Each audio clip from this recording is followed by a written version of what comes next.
ಈ ರೀಡಿಂಗ್ ನಿಮಗೆ ಅನ್ವಯಿಸಿದರೆ ಅಥವಾ ರೆಸೊನೇಟ್ ಆದರೆ ಮಾತ್ರ ತೊಗೊಳ್ಳಿ, ಇಲ್ಲ ಅಂದರೆ ಬಿಟ್ಬಿಡಿ. ಇದು ಒಂದು ಜನರಲ್ ರೀಡಿಂಗ್ ಮಾತ್ರ ಆಗಿರುತ್ತೆ. ಕಾರ್ಡ್ಸ್ನ ಶಫಲ್ ಮಾಡಿದಾಗ ಫೆಬ್ರವರಿ ಮಂತಲ್ಲಿ ನನಗೆ ಫಸ್ಟ್ ಕಾರ್ಡ್ ಟೆಂಪ್ರೆನ್ಸ್ ಕಾರ್ಡ್ ಬಂದಿದೆ. ಟೆಂಪ್ರೆನ್ಸ್ ಕಾರ್ಡ್ ಬಂದಿರೋದ್ರಿಂದ ಸೊ ನೀವು ಏನೋ ಟ್ರೈ ಮಾಡ್ತಾ ಇದ್ದೀರಾ, ಸೊ ಯಾರನ್ನಾದ್ರೂ ಕೇರ್ ಮಾಡ್ತಾ ಇದ್ದೀರಾ ಅಥವಾ ನಿಮ್ಮನ್ನು ಯಾರಾದರೂ ಲವ್ ಆ್ಯಂಡ್ ಟೇಕ್ ಕೇರ್ ಮಾಡ್ತಾ ಇದ್ದಾರೆ. ಸೊ ಸೆಂಟರ್ ಇದ್ದೀರಾ, ಗ್ರೌಂಡೆಡ್ ಇದ್ದೀರಾ ಅಂತ ಹೇಳ್ಬೋದು ಸದ್ಯಕ್ಕೆ. ಬಟ್ ಬಿಗ್ಗರ್ ಆ್ಯಂಡ್ ಬ್ರೈಟರ್ ಫ್ಯೂಚರ್ನ ಕೂಡ ಇಂಡಿಕೇಟ್ ಮಾಡುತ್ತೆ temperance card. Very caring energy. ನಿಮ್ಮ ಸುತ್ತಮುತ್ತಲ ಇರೋರೆಲ್ಲರೂ ನಿಮ್ಗೆ ತುಂಬ ಕೇರ್ ಮಾಡ್ತಾ ಇದ್ದಾರೆ, ಅಥವಾ ನಿಮ್ಮ ಮನೇನ ಡೆಕೋರೇಟ್ ಮಾಡ್ತಾ ಇದ್ದೀರಾ, ಅಥವಾ ನೀವು ಕನೆಕ್ಟ್ ಆಗಿರೋ ವ್ಯಕ್ತಿ ನಿಮ್ಮನ್ನು ತುಂಬ ಕೇರ್ ಮಾಡ್ತಾ ಇದ್ದಾರೆ, ಅಥವಾ ನೀವು ಕೇರ್ ಮಾಡ್ತಾ ಇದ್ದೀರಾ. ಸೊ ತುಂಬ ಡ್ರೀಮ್ಸ್ ಇದೆ, ತುಂಬ ಕನಸುಗಳನ್ನ ಕಟ್ಕೊಳ್ತಾ ಇದ್ದೀರಾ. ನೀವು ಮೀನ ಅಥವಾ ಕಟಕ್ ರಾಶಿಯವ್ರ ಜೊತೆ ಕನೆಕ್ಟ್ ಆಗಿರ್ಬೋದು. ಟೆಂಪ್ರೆನ್ಸ್ ಕಾರ್ಡ್ ಬಂದಿರೋದ್ರಿಂದ ಹೇಳೋದಾದರೆ ಮೀನ ಅಥವಾ ಕಟಕ್ ರಾಶಿ, ನೀವು ಯಾವುದೇ ರಾಶಿಯವ್ರ ಜೊತೆ ಕೂಡ ನಾರ್ಮಲಿ ಕನೆಕ್ಟ್ ಆಗಿರಬಹುದು.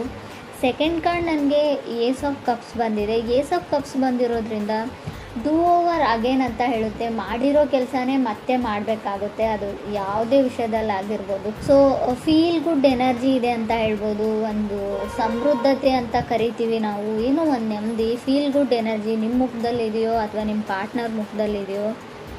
ತುಂಬ ಹೊಸ ವ್ಯಕ್ತಿಗಳ ಪರಿಚಯ ಆಗಿದೆ ಇತ್ತೀಚೆಗೆ, ಹೊಸ ಜಾಗದಲ್ಲಿ ಇರಬಹುದು ನೀವು. ಏಸ್ ಆಫ್ ಕಪ್ಸ್ ಇರೋದ್ರಿಂದ ಏಸಸ್ ಯಾವಾಗಲೂ ನ್ಯೂ ಸ್ಟಾರ್ಟ್ನ ರೀಪ್ರೆಸೆಂಟ್ ಮಾಡುತ್ತೆ. ಸೊ ನಿಮ್ಗೆ ಯಾರಾದರೂ ಲವ್ಡ್ ಒನ್ಸ್, ನಿಮ್ಗೆ ಇಷ್ಟ ಆಗಿರೋ ವ್ಯಕ್ತಿ ಸೊ ಮೆಸೇಜ್ ಮಾಡ್ಬೋದು, ನೀವು ಯಾರಿಗಾದ್ರೂ ಮೆಸೇಜ್ ಮಾಡ್ಬೋದು. ಕಮ್ಯುನಿಕೇಷನ್ ಇದೆ ಅಂತ ಸೆಕೆಂಡ್ ಕಾರ್ಡ್ ಹೇಳುತ್ತೆ. ತುಂಬ ಲವೇಬಲ್ ಮೆಸೇಜಸ್ ಪಾಸ್ ಆಗ್ತಾ ಇದೆ ಅಂತ ಕೂಡ ಹೇಳ್ಬೋದು. ಥರ್ಡ್ ಕಾರ್ಡ್ ನನಗೆ ಟೂ ಆಫ್ ಸಾರ್ಡ್ಸ್ ಬಂದಿದೆ. ಸೊ ಯಾರೋ trying to become a patience ಅಂತ ಟ್ರೈ ಮಾಡ್ತಾ ಇದ್ದಾರೆ. ಸೊ ಹೇಗೆ ತಾಳ್ಮೆಯಿಂದ ನಡ್ಕೊಳ್ಬೇಕು ಅಂತ ಕಲಿತಾ ಇದ್ದಾರೆ. ಸೊ ಕಂಟ್ರೋಲಿಂಗ್ ಎನರ್ಜಿ ಇದೆ ಅಂತ ಹೇಳ್ಬೋದು. ನೀವು ಅಥವಾ ನೀವು ಕನೆಕ್ಟ್ ಆಗಿರೋ ವ್ಯಕ್ತಿ, ಅದರ್ ಪರ್ಸನ್ ಕೂಡ ಇದಾಗಿರ್ಬೋದು. ಮುಂಚೆ ಎಲ್ಲದಕ್ಕೂ ಸಿಟ್ಟು ಮಾಡ್ಕೊಳ್ತಿರೋ ವ್ಯಕ್ತಿ, ಕೋಪ ಮಾಡ್ಕೊಳ್ತಿರೋ ವ್ಯಕ್ತಿ ನಿಮ್ಮ ಜೊತೆ ಕನೆಕ್ಟ್ ಆದಮೇಲೆ ಸ್ವಲ್ಪ ತಾಳ್ಮೆನ ಕಲಿತಾ ಇದ್ದಾರೆ, ಸ್ವಲ್ಪ ಕಾಮ್ ಆಗಿರೋದಕ್ಕೆ ಟ್ರೈ ಮಾಡ್ತಾ ಇದ್ದಾರೆ ಅಂತ ಹೇಳ್ಬೋದು. ಫೋರ್ತ್ ಕಾರ್ಡ್ ನನಗೆ ಫೋರ್ ಆಫ್ ಸಾರ್ಡ್ಸ್ ಬಂದಿದೆ. ಯಾರಿಗೂ ಭಯ ಇದೆ, ಫಿಯರ್ ಇದೆ, ಸ್ವಲ್ಪ ಭಯ ಆಗುತ್ತೆ. ಓವರ್ ಥಿಂಕಿಂಗು, ಪದೇ ಪದೇ ನಡೆದೋಗಿರೋ ಘಟನೆ ಬಗ್ಗೆ ತುಂಬ ಅತಿಯಾಗಿ ಯೋಚನೆ ಮಾಡ್ತಾರೆ ಅಂತ ಹೇಳ್ಬೋದು. ಈ ಥರ ಕ್ಯಾರೆಕ್ಟರ್ ನಿಮ್ಮದಿದೆಯೋ ಅಥವಾ ಅದರ್ ಪರ್ಸನ್ಸ್ ಇದೆಯೋ. ಬಟ್ ಏಟ್ ಆಫ್ ಸಾರ್ಡ್ಸ್ ಕೆಲವೊಮ್ಮೆ ಚೇಂಜ್ ಆಗಿರೋ ವ್ಯಕ್ತಿನ ರೀಪ್ರೆಸೆಂಟ್ ಮಾಡುತ್ತೆ. ಇತ್ತೀಚೆಗೆ ನೀವು ತುಂಬ ಚೇಂಜ್ ಆಗಿದ್ದೀರೋ ಅಥವಾ ನೀವು ಕನೆಕ್ಟ್ ಆಗಿರೋ ವ್ಯಕ್ತಿ ಚೇಂಜ್ ಆಗಿದ್ದಾರೋ ಅಥವಾ ಕನೆಕ್ಟ್ ಆಗಬೇಕು ಅಂದ್ಕೊಂಡಿರೋ ವ್ಯಕ್ತಿ. ಸೊ ಯಾರೋ ಡೇಟ್ಗೆ ಹೋಗ್ತಾ ಇದ್ದೀರಾ, ನೀವು ನಿಮ್ಮ ಗರ್ಲ್ಫ್ರೆಂಡ್ನ ಡೇಟ್ ಕರೀತಾ ಇದ್ದಾರೆ, ಅವರು ನಿಮ್ಮ ಜೊತೆ ಮೀಟ್ ಆಗ್ತಾ ಇದ್ದಾರೆ. ಸೊ ತುಂಬ ಫ್ರೆಂಡ್ಲಿ ಕ್ಯಾಜುವಲ್ ಕಾನ್ವರ್ಸೇಷನ್ ಇದೆ ಅಂತ ಹೇಳ್ಬೋದು. ಕಮ್ಯುನಿಕೇಷನ್ ಆದರೂ ಕೂಡ ತುಂಬ ಕ್ಯಾಜುವಲ್ ಫ್ರೆಂಡ್ ಥರ ಅವ್ರು ನಿಮ್ಮನ್ನು ಟ್ರೀಟ್ ಮಾಡ್ತಾರೆ, ನೀವು ಅವ್ರನ್ನ ಒಂದು ಗುಡ್ ಫ್ರೆಂಡ್ ಥರ ಟ್ರೀಟ್ ಮಾಡ್ತೀರಾ ಅಂತ ಹೇಳ್ಬೋದು. ಫಿಫ್ತ್ ಕಾರ್ಡ್ ನನಗೆ ಸಿಕ್ಸ್ ಆಫ್ ಕಪ್ಸ್ ಬಂದಿದೆ. ಸಿಕ್ಸ್ ಆಫ್ ಕಪ್ಸ್ ಕೆಲವೊಮ್ಮೆ ಸಿಕ್ಸ್ತ್ ಪ್ಲೇಸಲ್ಲಿ ಬಂದರೆ, ಅದು ಕೂಡ ಏಟ್ ಆಫ್ ಸೋರ್ಡ್ಸ್ ಆದಮೇಲೆ ಬಂದರೆ ಫ್ಲರ್ಟಿಂಗ್ ಎನರ್ಜಿ ಅಂತ ಹೇಳ್ತೀವಿ. ನೀವು ಯಾರ ಜೊತೆನಾದರೂ ಫ್ಲರ್ಟ್ ಮಾಡ್ತಾ ಇದ್ದೀರೋ ಅಥವಾ ನಿಮ್ಮ ಜೊತೆ ಯಾರಾದರೂ ಫ್ಲರ್ಟ್ ಮಾಡ್ತಾ ಇರ್ಬೋದು. ಕೇರ್ಫುಲ್ಲಾಗಿರಿ. ಸೊ ಅವ್ರಿಗನ್ಸುತ್ತೆ ನಾನು ಫ್ರೆಂಡ್ ಮಾಡ್ಕೊಳ್ತಾ ಇದ್ದೀನಿ, ಕ್ಯಾಶುವಲ್ ಫ್ರೆಂಡ್ಸ್ನ ಮಾಡ್ಕೊಳ್ತಾ ಇದ್ದೀನಿ ಅಂತ ಅವ್ರು ಥಿಂಕ್ ಮಾಡ್ತಾ ಇರ್ಬೋದು. ಬಟ್ ಬೇರೆಯವರು ಅಥವಾ ನೀವಾಗಲಿ ಯಾರಾದರೂ ಇಬ್ಬರಲ್ಲೊಬ್ಬರು ಸೀರಿಯಸ್ ಆಗಿದ್ದೀರಾ ಅಂತ ಕೂಡ ಹೇಳುತ್ತೆ ಎನರ್ಜೀಸು. ಸ್ವಲ್ಪ ಕೇರ್ಫುಲ್ಲಾಗಿರೋದು ಒಳ್ಳೆಯದು. ಸೆವೆಂತ್ ಕಾರ್ಡ್ ನನಗೆ ಫೋರ್ ಆಫ್ ಪೆಂಟಿಕಲ್ಸ್ ಬಂದಿದೆ. ಹೋಲ್ಡಿಂಗ್ ಬ್ಯಾಕ್, ಯಾರೋ ಯಾರಿಂದನೂ ದೂರ ಸರಿತಿದ್ದಾರೆ ಅಂತ ಅಂದ್ಕೊಳ್ಬೋದು. ಡಿಸಿಷನ್ನ ತೊಗೊಳ್ಳೋದ್ರಲ್ಲಿ ಲೇಟ್ ಮಾಡ್ತಾ ಇದ್ದೀರಾ, ನೀವು ಅದರ್ ಪರ್ಸನ್ನು ಆ ವ್ಯಕ್ತಿಯಿಂದ ದೂರ ಆಗ್ತಾ ಇದ್ದೀರಾ, ಸ್ವಲ್ಪ ಕಾಂಟ್ಯಾಕ್ಟ್ನ ಮಿಸ್ ಮಾಡ್ಕೊಳ್ತಾ ಇದ್ದೀರಾ ಅಂತ ಹೇಳ್ಬೋದು. ಏಟ್ ಕಾರ್ಡ್ ನನಗೆ ಟವರ್ ಕಾರ್ಡ್ ಬಂದಿದೆ. ಟವರ್ ಕಾರ್ಡ್ ಬಂದಿದೆ ಅಂತ ಭಯ ಪಡೋ ಅಗತ್ಯ ಇಲ್ಲ. Sometimes tower cards temperance card ಜೊತೆಗೆ ಬಂದರೆ ಖಂಡಿತವಾಗ್ಲೂ ಡಿಲೇ ಅಂತ ಹೇಳ್ತೀನಿ. ಯಾವುದೇ ವಿಷಯದಲ್ಲಾಗಿರ್ಬೋದು, ರಿಲೇಷನ್ಶಿಪ್ ವಿಷಯದಲ್ಲಾಗಿರ್ಬೋದು, ನೀವು ಮನೆ ಕಟ್ತಾ ಇದ್ದರೆ, ಏನಾದರೂ ಖರೀದಿ ಮಾಡ್ತಾ ಇದ್ದರೆ, ಯಾವುದಾದ್ರೂ ಇವೆಂಟ್ ಇದ್ದರೆ, ಎಲ್ಲಿಗಾದ್ರೂ ಹೋಗಬೇಕು ಅಂದ್ಕೊಂಡಿದ್ರೆ, ಎಲ್ಲದರಲ್ಲೂ ಡಿಲೇನ ಸಡನ್ ಅನ್ಎಕ್ಸ್ಪೆಕ್ಟೆಡ್ ಡಿಲೇ ಅಂತ ಹೇಳ್ಬೋದು. ಸೊ ನೀವು ರೆಡಿಯಾಗಿಲ್ಲ, ಯಾವುದಕ್ಕೂ ಇನ್ನೂ ಟೈಮ್ ಬೇಕು ಅಂತ ಹೇಳ್ತಾ ಇದೆ ಅಂತಲೂ ಹೇಳ್ಬೋದು. ಮೇ ಬಿ ಡೆಸ್ಟಿನಿ ರೆಡಿ ಇಲ್ಲ ಅಂತ ಹೇಳ್ಬೋದು. ನೀವೇನೋ ಮಾಡಬೇಕು ಅಂತ ಇದ್ದೀರಾ, ತುಂಬ ಎಕ್ಸ್ಟರ್ನಲ್ ಫೋರ್ಸಸ್ಸು ನಿಮ್ಮನ್ನು ತಡೀತಾ ಇದೆ, ಆ ಕೆಲಸ ಪೂರ್ತಿ ಆಗಕ್ಕೆ ಬಿಡ್ತಾ ಇಲ್ಲ ಅಂತ ಕೂಡ ಹೇಳ್ಬೋದು. ಸೊ 9th ಕಾರ್ಡ್ ನನಗೆ ಹ್ಯಾಂಗ್ಮ್ಯಾನ್ ಬಂದಿದೆ. ಹ್ಯಾಂಗ್ಮ್ಯಾನ್ ಕೂಡ ಅದನ್ನೇ ಹೇಳುತ್ತೆ, ಎಲ್ಲ ಕೆಲಸಗಳು ನಿಧಾನವಾಗಿ ಆಗುತ್ತೆ, slow and study wins the race ಅಂತ ಹೇಳ್ತೀವಿ. ಎಷ್ಟೇ ನಿಧಾನವಾಗಾದರೂ ಕೂಡ ಕೆಲಸ ಕಂಪ್ಲೀಟ್ ಆಗುತ್ತೆ ಅಂತ ಹೇಳ್ಬೋದು. 10th ಕಾರ್ಡ್ ನನಗೆ 5 ಆಫ್ ಸಾರ್ಟ್ಸ್ ಬಂದಿದೆ. ಹುಷಾರಾಗಿರಿ, ಮೇ ಬಿ ಬ್ರೇಕಪ್ಸ್ನ ಹೇಳ್ತೀನಿ, 5 ಆಫ್ ಸಾರ್ಟ್ಸ್, ಡಿವೋರ್ಸ್ನ ಹೇಳ್ತೀನಿ. ನಿಮಗೆ ಗೊತ್ತಿಲ್ಲದೆ ಇರ್ಬೋದು, ಆಲ್ರೆಡಿ ಡಿವೋರ್ಸ್ ಆಗಿರೋ ವ್ಯಕ್ತಿ ಜೊತೆ ನೀವು ಕನೆಕ್ಟ್ ಆಗ್ತಾ ಇದ್ದೀರಾ ಇತ್ತೀಚೆಗೆ, ಅವ್ರು ಹೇಳದೇ ಇರ್ಬೋದು ಅಥವಾ ಆಲ್ರೆಡಿ ನಿಮಗೆ ಗೊತ್ತಿರ್ಬೋದು. 5 ಆಫ್ ಸಾರ್ಟ್ಸ್ ಕೆಲವೊಮ್ಮೆ ಮನೆಯಲ್ಲಿ ಡ್ರಾಮಾ ಫೈಟ್ಸ್ನ ರೀಪ್ರೆಸೆಂಟ್ ಮಾಡುತ್ತೆ, ಸಣ್ಣ ಪುಟ್ಟ ಜಗಳನೂ ದೊಡ್ಡದಾಗಿ. ಸೊ ಮೇ ಬಿ ಡಿವೋರ್ಸ್ವರೆಗೂ ಹೋಗಿರ್ಬೋದು. ಹರ್ಮೆಟ್ ಕಾರ್ಡ್ ಕೂಡ ಬಂದಿದೆ. ಸಮ್ಟೈಮ್ಸ್ ಹರ್ಮೆಟ್ ಕಾರ್ಡ್ ಡಿವೋರ್ಸ್ ಆದಮೇಲೆ ಮೇ ಬಿ ಸ್ಯಾಡಲ್ಲಿ, ಸ್ಟ್ರಗಲಲ್ಲಿ ಕೆಲವ್ರು ಇರ್ಬೋದು.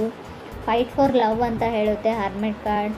ಟಯರ್ಡ್ ಆಫ್ ಲವ್ ಅಂತ ಹೇಳ್ತೀವಿ. ಫುಲ್ ಆಫ್ ಡೌಟ್ಸ್ ಇದ್ದರೂ ಕೂಡ ಹರ್ಮೆಟ್ ಕಾರ್ಡ್ ಬಂದಿರುತ್ತೆ. ಡೌಟ್ಸ್ ನಿಮಗಿದೆಯೋ ಅಥವಾ ಅದರ್ ಪರ್ಸನ್ಗಿದೆಯೋ.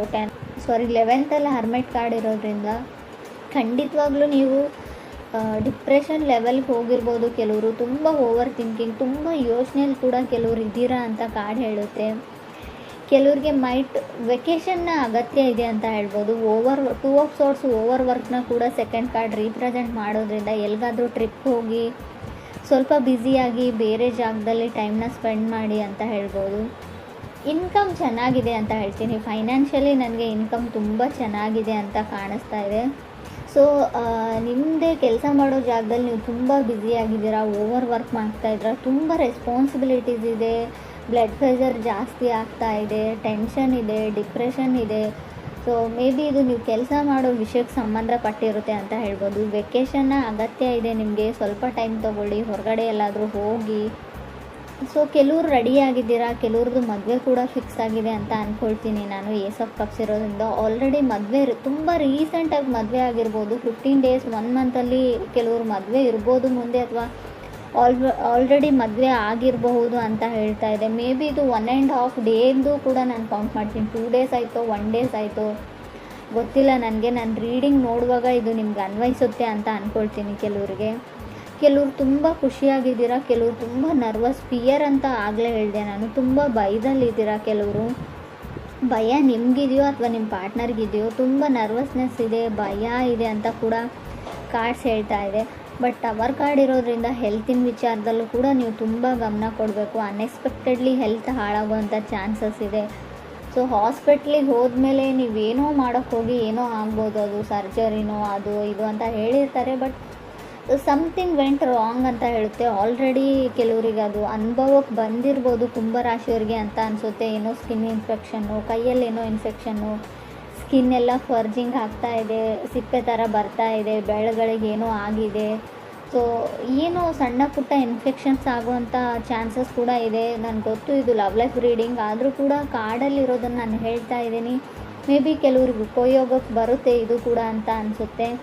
ಇನ್ನು ಲವ್ ಲೈಫ್ ವಿಚಾರಕ್ಕೆ ಬಂದರೆ ಸ್ವಲ್ಪ ಜಗಳನ ಹೇಳ್ತೀನಿ, ಬ್ರೇಕಪ್ನ ಹೇಳ್ತೀನಿ. ಆಲ್ರೆಡಿ ಮದುವೆ ಆಗಿರೋರಿಗೆ ತುಂಬ ಜಗಳ ಮತ್ತು ಡಿವೋರ್ಸ್ವರೆಗೂ ಹೋಗುವಂಥ ಚಾನ್ಸಸ್ ಇದೆ. ತುಂಬ ಯೋಚನೆ ಮಾಡಬೇಡಿ. ಮಿಸ್ಅಂಡರ್ಸ್ಟ್ಯಾಂಡಿಂಗ್ ಕೂಡ ನನಗೆ ಕಾರ್ಡ್ಸಲ್ಲಿ ಕಾಣಿಸ್ತಾ ಇದೆ. ಟವರ್ ಕಾರ್ಡ್ ಇರೋದ್ರಿಂದ ಮಿಸ್ಅಂಡರ್ಸ್ಟ್ಯಾಂಡಿಂಗ್ ಆಗೋದ್ರ ಜೊತೆಗೆ ಅದನ್ನು ನೀವು 100% ನಂಬ್ತೀರಾ ಕೂಡ. ಸೊ ಗಮನ ಕೊಡಿ. ಯಾವುದೇ ವಿಚಾರ ಇರಲಿ ತುಂಬ ಸರ್ತಿ ಯೋಚನೆ ಮಾಡಿ ಡಿಸೈಡ್ ಮಾಡಿ. ಯಾವುದನ್ನು ಟವರ್ ಕಾರ್ಡ್ ಅಂದರೆ ಸಡನ್ ಡಿಸಿಷನ್ ತೊಗೊಳ್ಬೇಕು ಅಂತ ಅನಿಸುತ್ತೆ. ಸೊ ಕೋಪದಲ್ಲಿ ಕೊಯ್ಕೊಂಡಿರೋ ಮೂಗು, ಸೊ ನೀವು ಸಮಾಧಾನ ಆದಮೇಲೆ ಖಂಡಿತ ಬರಲ್ಲ. ಈ ವಿಚಾರದ ಬಗ್ಗೆ ಕೂಡ ನೀವು ತುಂಬಾ ಯೋಚನೆ ಮಾಡಬೇಕು. ಕೆಲವ್ರಿಗೆ ನನಗನ್ಸುತ್ತೆ ಹ್ಯಾಂಗ್ಮ್ಯಾನ್ ಇರೋದ್ರಿಂದ ನಿಮಗೆ ಡಿಲೇ ಮಾಡೋಕ್ಕಿಷ್ಟ, ನೀವೇ ಯಾವುದನ್ನು ತುಂಬ ಎಳಿತಾ ಇದ್ದೀರಾ, ಯಾರಿಗೂ ತುಂಬ ಕಾಡಿಸ್ತಾ ಇದ್ದೀರಾ ಅಂತ ಕೂಡ ನೋ ಹೇಳ್ತಾ ಇದ್ದೀರಿ ಅಂತ ಕೂಡ ಕಾರ್ಡ್ ಹೇಳುತ್ತೆ.